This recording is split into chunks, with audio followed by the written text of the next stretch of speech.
So here we discuss about to how to calculate the oxidation state. किसी भी compound के किसी भी एटम की अगर मुझे ऑक्सीडेशन स्टेट निकालनी हो तो मैं कैसे कैलकुलेट करूंगी.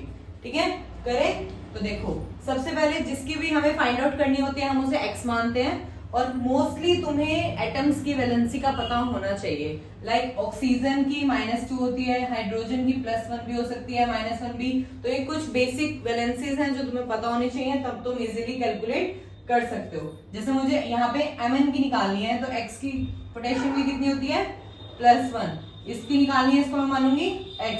ऑक्सीजन पे कितनी होती है -2, तो -2 इंटू 4, कितने आइटम्स है 4, इक्वल टू में ऊपर ओवरऑल कोई चार्जेस नहीं है तो मैं इसको क्या मानूंगी 0. ठीक है, कैलकुलेट कर दो इसको बस.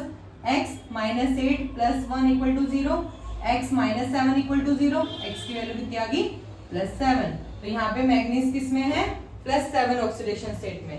ठीक है, इसकी फाइंड आउट करते हैं. सोडियम पे होता है +1, तो ये कितना हो गया 2. सल्फर की हमें कैलकुलेट करनी है तो इसका क्या लिख दो तुम, प्लस में 4x, क्योंकि 4 सल्फर के एटम है. -2 इंटू 6 इक्वल टू 0. कैलकुलेट करो.